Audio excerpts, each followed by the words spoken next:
Satoma Sadgamaya Tamasoma Jyotirgamaya Mrityurma Amritangamaya Om Shanti Shanti Shanti. Om, lead us from the unreal to the real. Lead us from darkness to light. Lead us from death to immortality.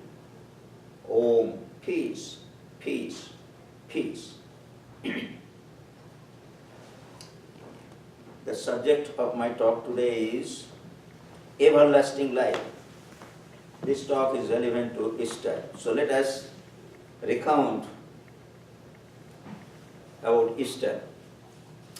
Easter is observed on the first Sunday following the first full moon after the spring equinox, when the sun crosses the equator in spring and brings new life to nature. This morning actually I watched the moon, so it has really a full moon. That means it was almost full moon, so it is a sign that new life is coming. And also new life is coming by seeing the nature. We can find out that the flowers are blooming, and also we have peacocks. They are also trotting around. So that is a sign of new life. Easter is it is also connected with the life of Jesus Christ, that I shall come a little later, but definitely a little bit more about Easter is like this. The festival of Easter, of course, comes from an old tradition. Traditionally, it was a spring festival. It used to be observed at the time of vernal equinox, about March 21st. That was the tradition. It so happens, we have only limited number of days in a year, 365 years. So sometimes it happens that some of the events fall together in one day. So those who are followers, they have to follow the events on a particular day. So they get infused, that's the point. In that way, I can give you one good example, which we celebrate the birthday of Sri Chaitanya. That is the full moon day of the month of Falgun. And at that time, the incidents are there in the life of Lord Krishna also, and our Chaitanya also was born on that day.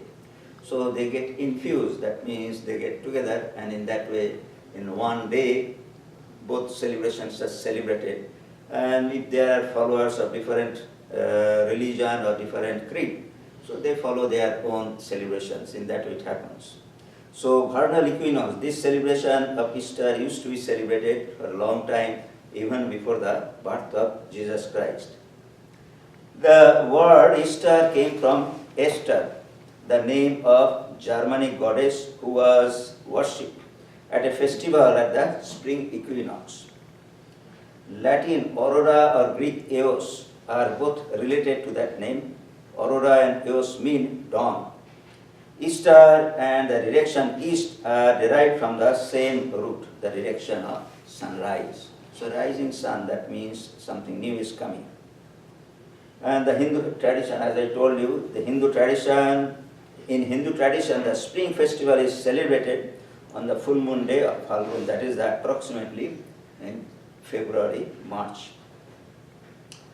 So when spring comes, all beings express spontaneous joy. The resurrection of Jesus Christ easily became associated with the resurrection of nature, which brings joy to everybody. Though the name Easter was retained, people forgot its secular significance, and its meaning is now wholly religious. Probably there is a little bit of a revival, or there are those who celebrate Easter in an original sense, but definitely nowadays it has become associated with the life of Jesus Christ. And as you know, it is always good to recount the lives and teachings of great spiritual personalities. So in that way, the incidents of the life of Jesus Christ on this occasion, that means on the occasion of Easter, what the events happen is very good for us, because that is a sort of meditation on Jesus Christ. It happens like that, great spiritual personality. We also do for others in that way. That means when we read or celebrate the lives of other spiritual persons like Ramakrishna, Vivekananda, Buddha, Holy Mother, so we recount the life. That means it gives a little bit of connection with them. They are not physically present, but by remembering them, it becomes a sort of holy company. So the incidents are interesting, and at the same time their association is also very beneficial. So in that way it is good to recount the events in the life of Jesus Christ during this period. So it so happened that he was coming to Jerusalem to celebrate Passover. Passover is a celebration, as you know, it's a Jewish celebration, and Jesus Christ was a Jew at that time. All the tradition of Jewish festivals he used to follow. And he was coming to celebrate the Passover to Jerusalem, and on the way he had the devotees, Martha and Mary, as you know, and their brother died, and Lazarus, his name was Lazarus. And when they saw Jesus Christ coming, they said that fell at his feet and told that, well, if you had come little early, a few days early, actually my brother would not have died, he could have saved him. And by that time, you know, Jesus Christ had a great reputation that he could, what is called, cure sick people and also give light to dead persons. In that way, all the miracles that he had done were very well known. So in that way, they said that if you had come, you were a spiritual person and you knew Lazarus, so he could not have died and he could have lived. But Jesus Christ said that, well, let me see where is he, and then he went and just called by the name of Lazarus, and Lazarus actually from the grave actually came out, and that made a commotion. That means it was a great event. And in those days there was no newspaper, there was no telephone, not even Facebook, so naturally the word of the mouth actually just like a fire, it spread. And people, those who were against him, especially, you know, in those days, the priest, you know, in all tradition, priests are very orthodox. Orthodox in a sense that they do not want to change. They do not accept changes that may be even beneficial. So they try to, for their own interest in a sense, for the interest of maybe financially or for the interest of their positions, they do not want to change. So all those new things that were coming, they actually was very suspicious. Not only suspicious, they say, try to find fault with Jesus Christ because he was becoming very, very popular. And some of the words they interpreted in a different way.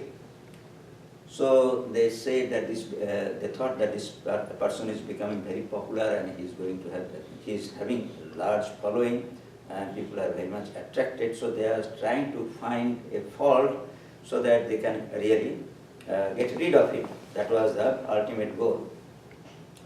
So these words actually spread in the community, especially in those days, synagogues and other places. So they were trying to figure out what to do in such situation. So when Lazarus came out, naturally Martha and Mary was very happy, and they actually fed Jesus Christ and his group were coming. And later on he came on the day of Passover, he had a great feast. That means later on it came to be known as the Last Supper. And that is a turning point in the life of Jesus Christ. He actually declared during that time that this is the Last Supper, in a sense, that is he said that my time has come. That means I am going to leave you. And in what way he will leave? He said that, well, one of you, he had a group of following, 12 great followers, and he said that one of you will betray me. So everybody was suspicious, that means who will do in that way. So he said that, well, the person whom I feed with my own hands, he will betray me. So Judas was that means one of his disciples. So he actually said, it is me like that. So he was a little unhappy with Jesus Christ, because when he was accepting the hospitality of Martha and Mary, at that time Martha and Mary actually spent expensive perfume and such other things, that means which were that means the great money they had purchased that. He thought that for these occasions, just washing the feet, that was a tradition in those days. Spending so much money was not good, and he brought in Jesus Christ notice also that this is not really proper. That money could have been spent for feeding the poor, and that was in his mind. Jesus Christ said that, well, because of the devotion and all those things they are doing, that let them do that. But that actually angered or upset Judas. So that was in his mind, and Jesus Christ again pointed out, and it is said, and then he went away. So after that supper, Jesus Christ took 3 of his disciples, Peter, James, and John, and said that let us go, this is an auspicious day, let us go and pray. So they went, and in the Gethsemane, that place is known as Gethsemane, and there actually at night he prayed. And after prayer he prayed so intensely, and that instead of sweat, blood started coming from his body. Sweat, blood coming. That picture is like that, and from the face actually blood is drooping. And then he saw that his trusted disciples who came with him, they are just sleeping. That means Peter, John, and James, they are sleeping. So he woke them up, and in that way it so happened.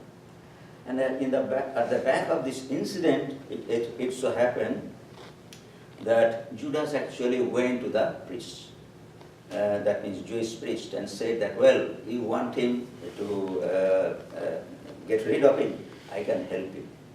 So in that way, the priest said that in what way you will do that? That means you arrest him. You know that he is declared this is King of Kings. And the priest interpreted it as that he wants to overthrow the Roman rule of at that time. The place was ruled by the Roman, so they thought that he was going to be an anarchist. That means he want to overthrow the government. So in that way they interpreted it.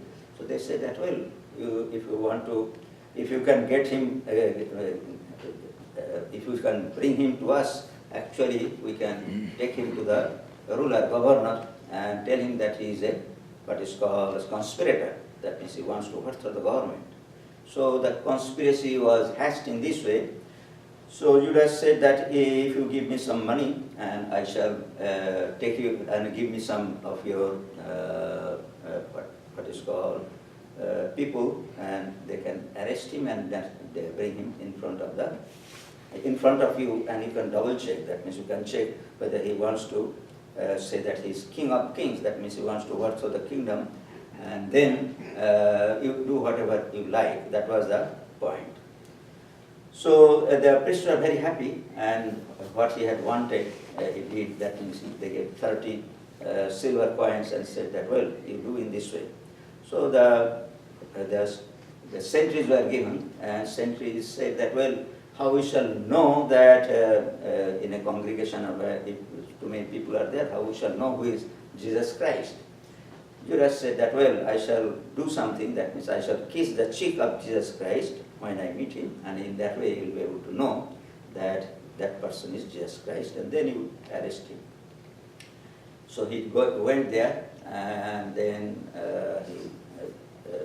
with the sentries, and then he kissed Jesus Christ, and just he did not say anything, just to pay respect or love, he did that, and in that way they came to know and brought him, arrested him and brought in front of the priests. And the priest, actually, the head priest was very angry, and he said that, well, you say that you are Son of God, and you are the King of Kings, you say all those things. So, no, yes, I do, I am. So in that way, he actually confirmed that. And then actually there is a blasphemy. That means how actually one can claim that he is Son of God, and who can actually become King of Kings. So they arrested him, and this blasphemy, the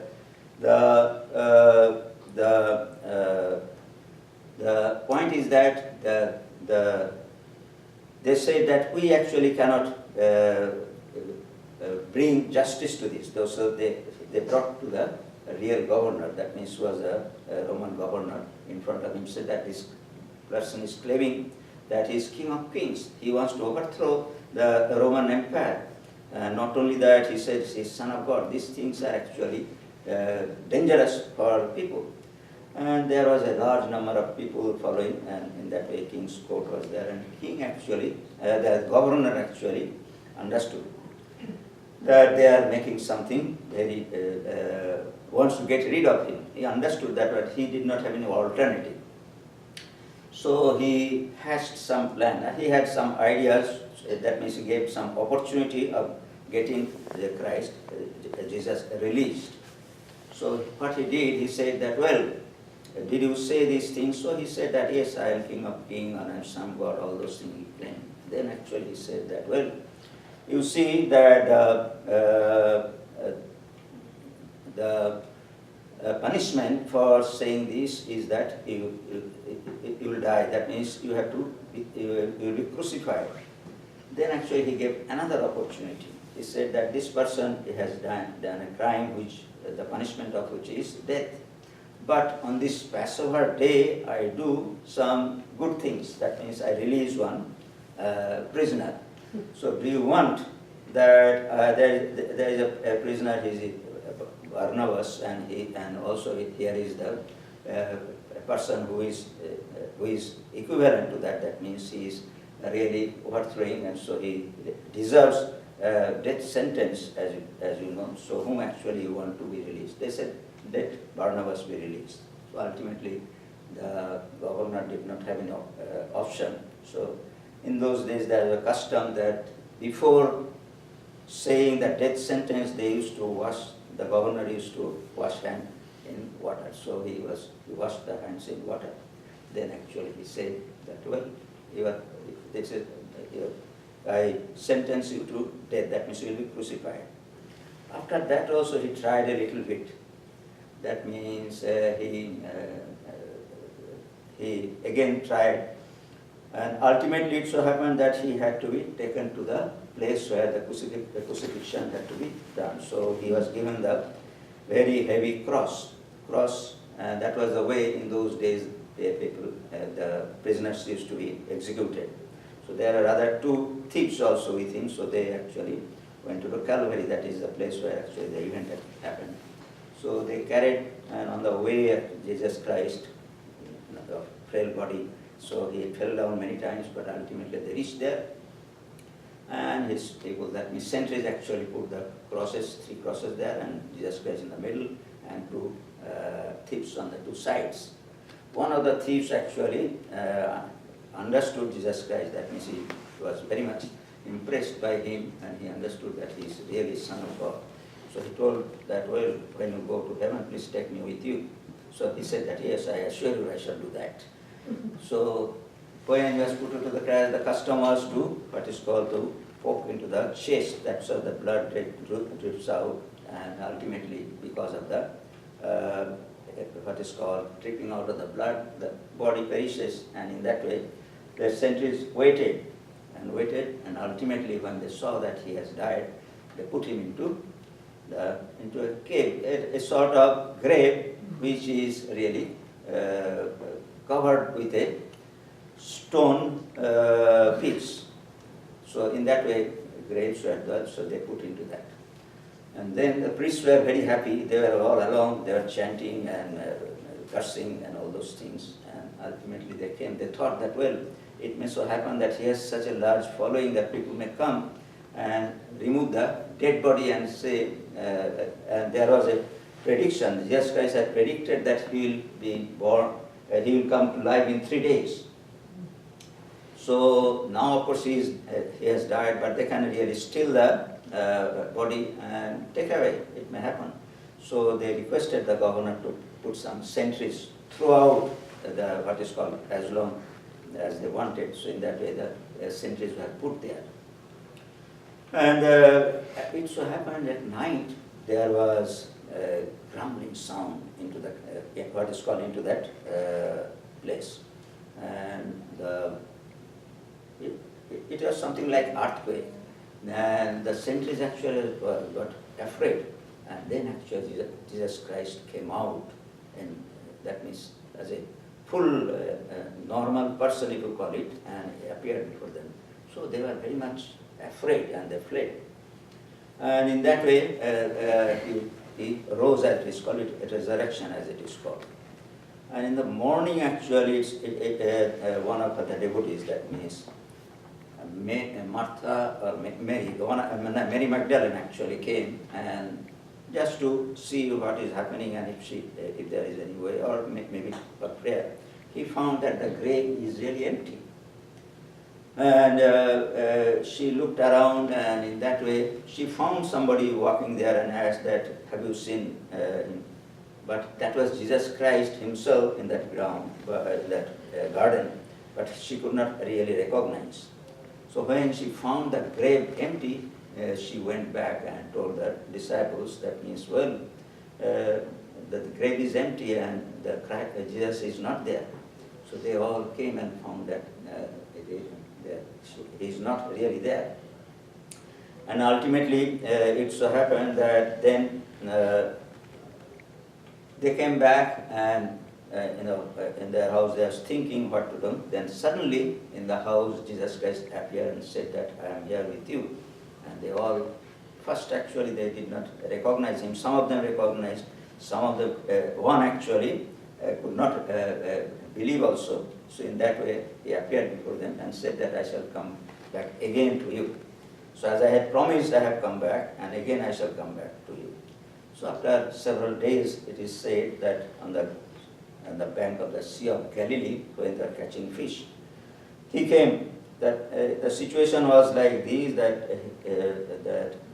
on that day, that means they were fishermen, the disciples were fishermen, so they were catching fish, but on that particular day, they did not have any, they were not successful in getting fishes. So he said that, well, you just put that net there and you'll get a good catch. And they did a good catch. Then actually, they sat together, and in that way, when they sat, they actually, what is called, roasted the fish, and Jesus Christ also fed them in that way. At that time, they recognized him to be Jesus Christ.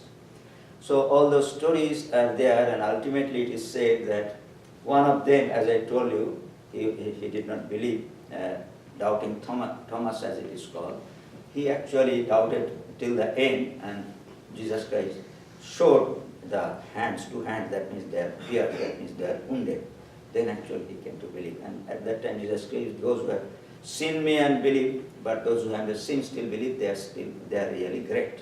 In that way he made the expression.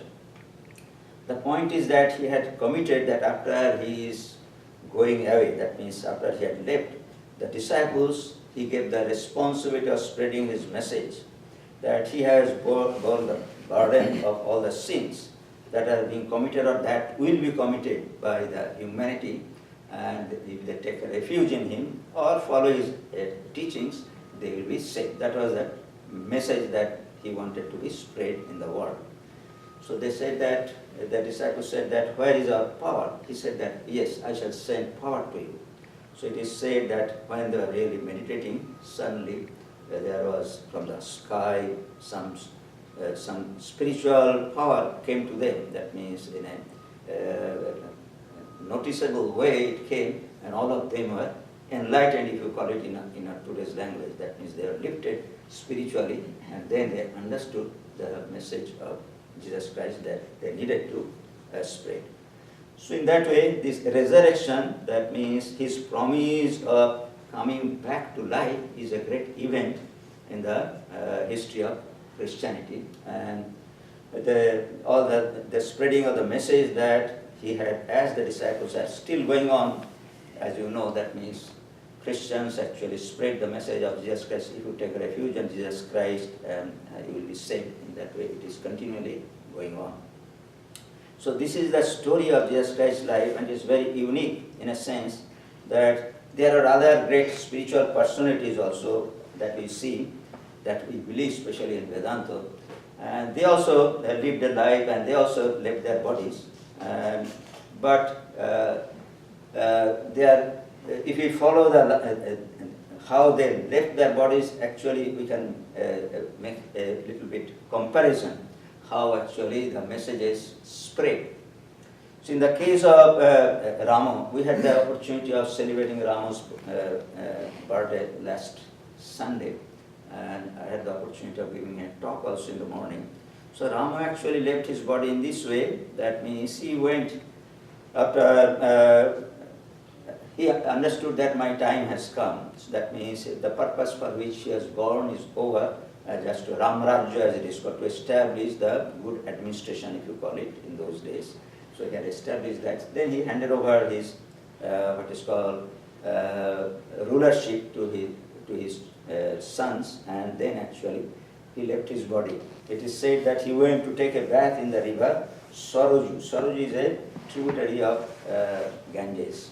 So he went there, and in that way actually he was washed away. That means he drowned himself, if you call it. So he was incarnation of God. It is not that he could be drowned in a physical way, but he left his body in that way. In case of Lord Krishna, actually we are presently studying Uddhava Gita. There is a very beautiful description how actually Lord Krishna left his body. He lived 125 years. That means maturest of the mature person, and maturest of the, that is the coveted life, coveted age one can attain. So in those days people could live that long. So he thought that my purpose of coming to the world is now done, my mission is over. So at that time actually he had the vision, if you call it, or he had the gods and goddesses actually came and told him that your mission is over. Now you please come back to heaven, that means Vaikuntha, that means the place where he, from where he came. Lord Vishnu lives, so we have to come back. So he thought that yes, I have decided to come back. So there should be some way by which actually he needs to leave the body. So he said that let us go and have some, go to Prabhasa, that is a place where Hindus go. Even today actually you will find people going for doing pilgrimage. So there actually his people of his clan who became very unruly. Unruly in a sense, that means Krishna was one of them, so naturally Krishna was a great protector. So under his protection actually they started doing whatever they liked. So in that way actually they become very unruly. Krishna actually did not like that. So he said that if I leave them in this way, they will create havoc. That means my mission will be obliterated. So he wanted to get rid of them. So it happened in this way that they, during that pilgrimage, they became very unruly. That means they started fighting with each other, drinking wine and all those things. So in that way they fought with each other. In that way they killed themselves. It happened. One or two actually survived. They went back and they started, continued the, what is called the lineage. But in that way when they succumbed, then Krishna was thinking, sitting under a tree. How actually, what he has done, reverity, that means what he has done in his life and all those things. And suddenly, one hunter actually, from a long distance, it was a forest area, so one hunter saw one of his legs and mistook as the, the ears of a deer, and he actually threw one arrow.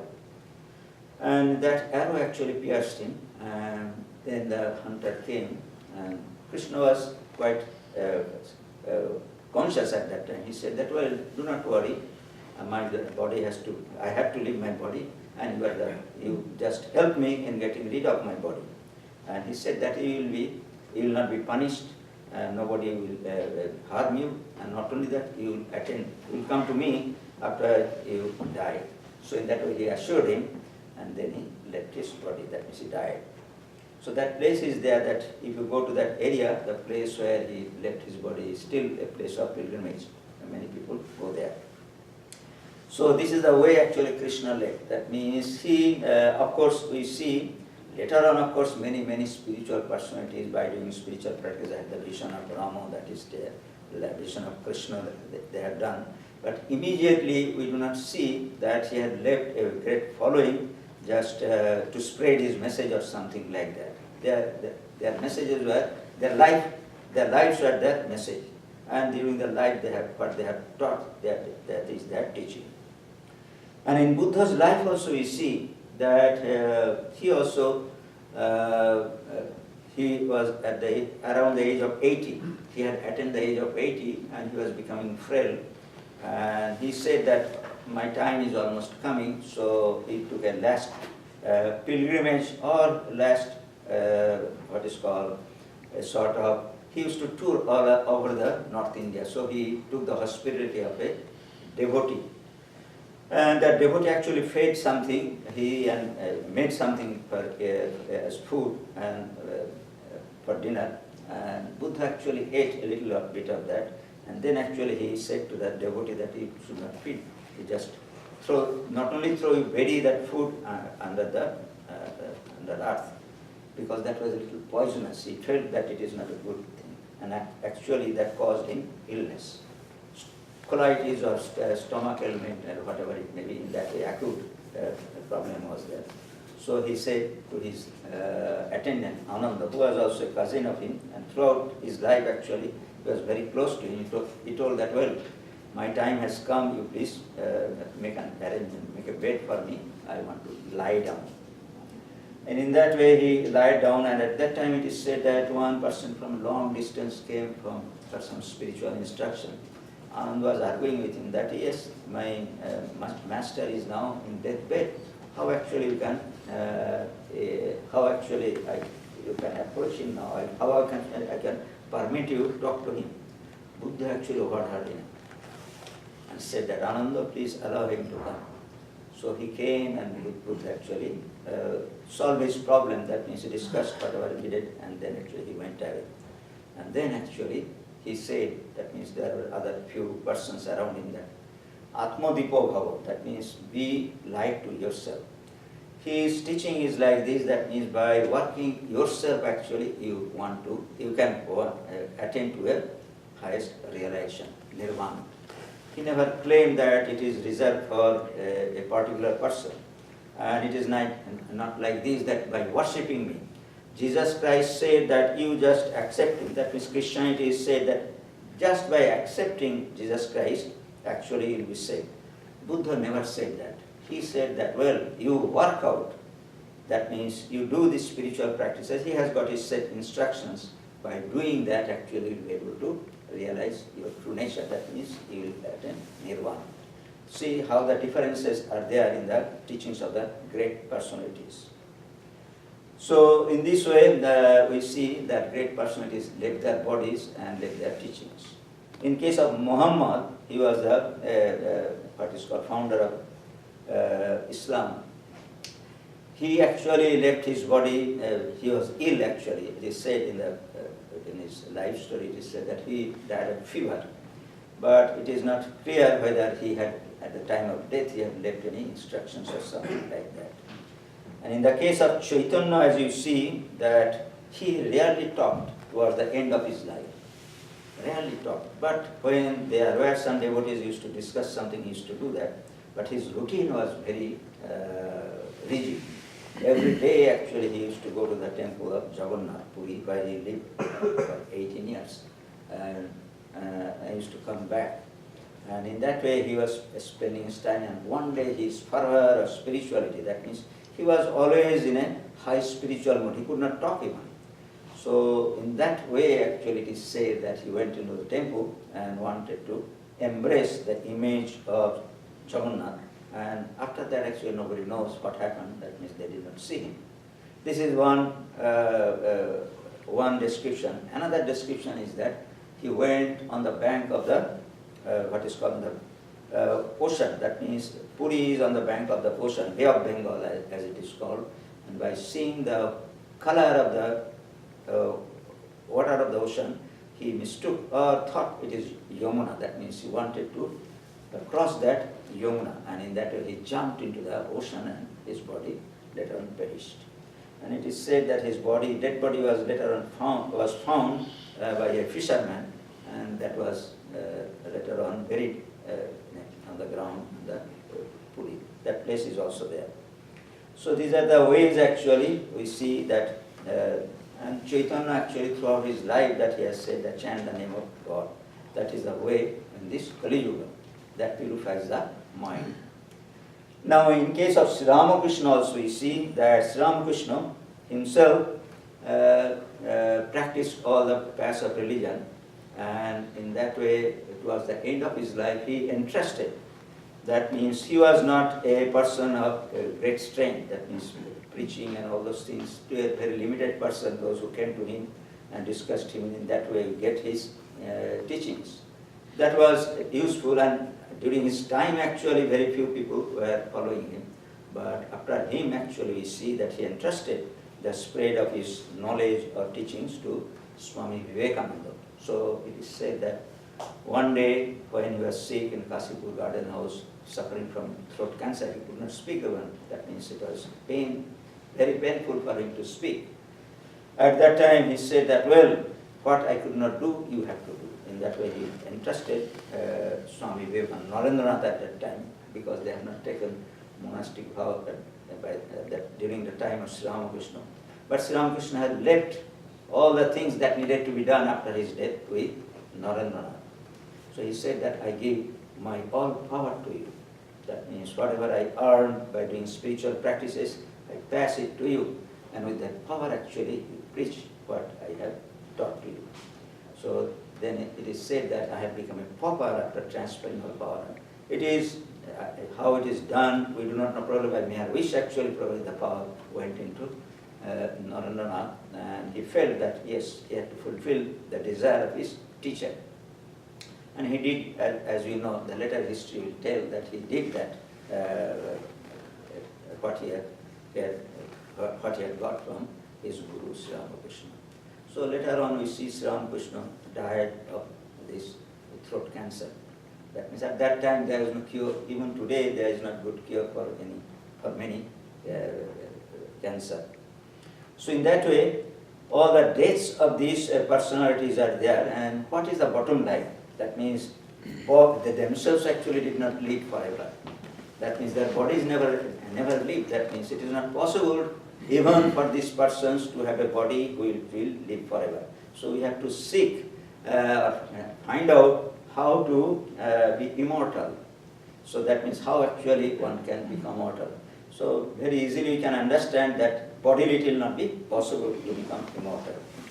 So there are other ways also to become immortal that we follow. That probably if we become a well-known person, a famous person like Mahatma Gandhi or Abraham Lincoln, probably we shall live forever. So in that way actually people seek, or we have seen that many famous persons as in the history they are there.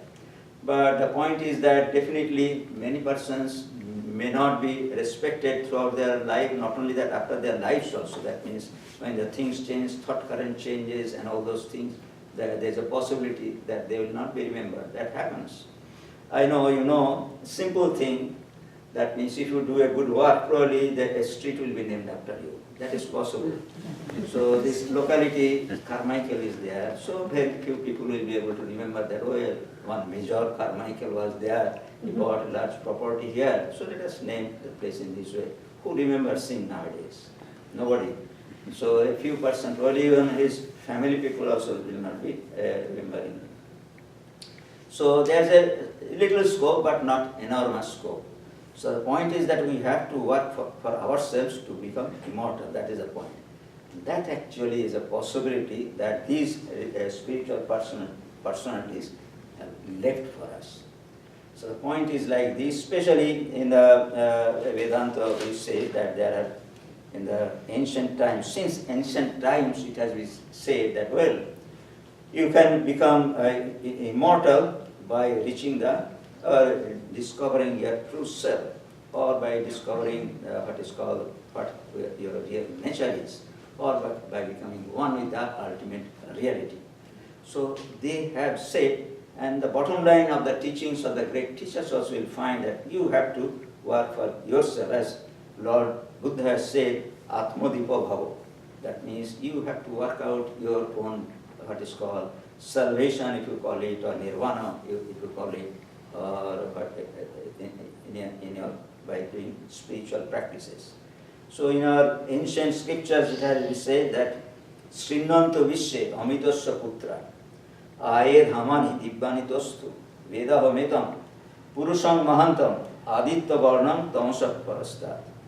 Tameva Viditta Otimritumeti. Nanna Pantha Vidyate Ayana. This is a very well-known teaching of the Vedas, Upanishads. So the